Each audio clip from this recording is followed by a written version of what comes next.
What if I told you that in the worst economic moment of modern history, some men built fortunes that lasted generations? It was 1930.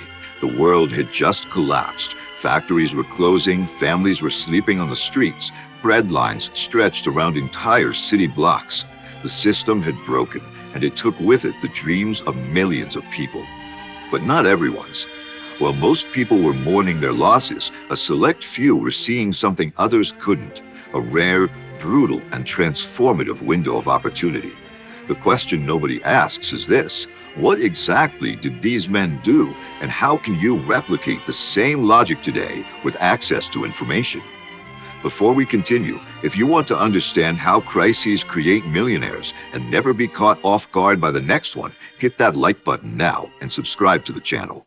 This content was researched and built specifically for those who want to make smart decisions in difficult times.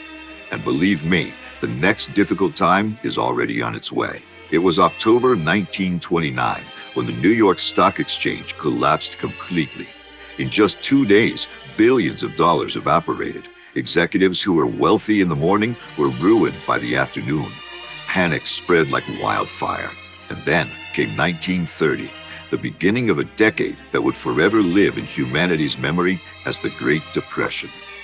Unemployment in the United States reached 25%. In Europe, things were no different. Global trade froze.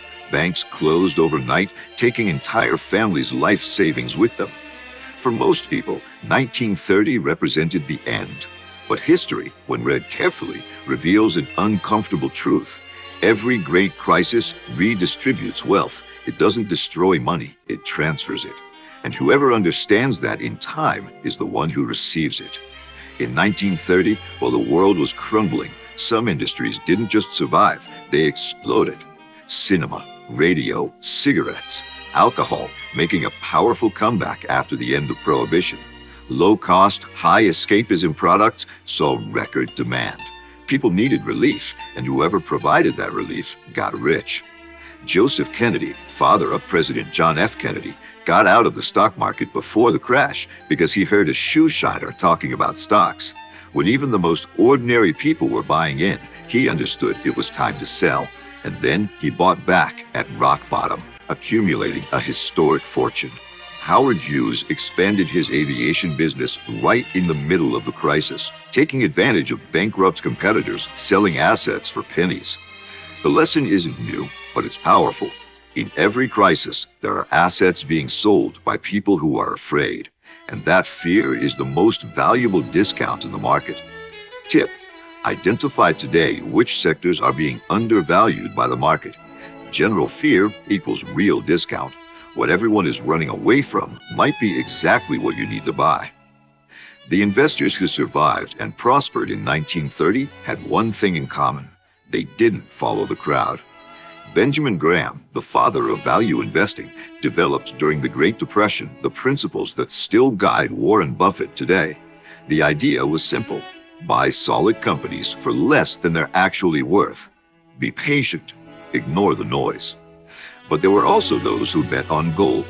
With the collapse of currencies and banking instability, the precious metal once again became the store of value for those who didn't trust governments.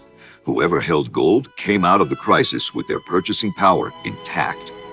Now think, what would the 1930 equivalent look like today? Undervalued real estate, stocks of fundamentally solid companies being sold in panic, Bitcoin, which, like gold, is scarce by design and independent of any central bank, index funds that capture the entire market without trying to predict the future. The strategy changes, the logic doesn't. Tip: set aside a fixed portion of your income, even if small, and invest it monthly, regardless of what the market is doing. Whoever bought during the 2008 crisis tripled their capital by 2013. Consistency beats timing. The story of Dale Carnegie is one of the most revealing of that era.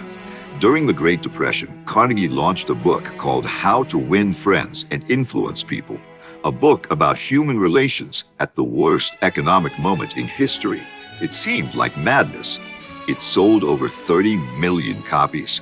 Why? Because in times of crisis, people search for control, and the only real control any person has is over themselves, their skills, their network, their mindset.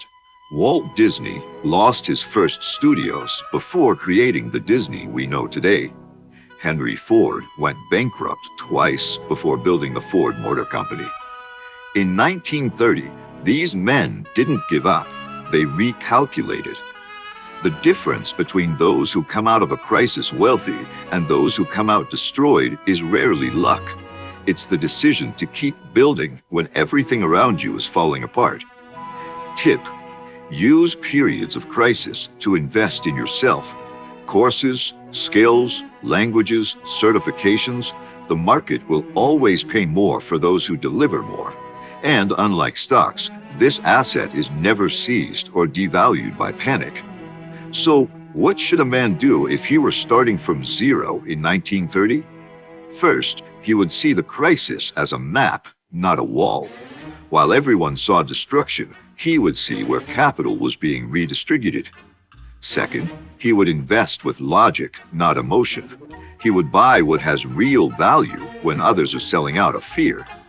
Third, he would never stop developing himself, because in any era, in any crisis, rare skills are always in demand. The Great Depression didn't wipe everyone out. It revealed who knew how to think differently. And the next crisis, which may be closer than you imagine, will do exactly the same thing. The question is, which side of history will you be on? If this video opened your mind to think differently about crises and opportunities, hit that like button now.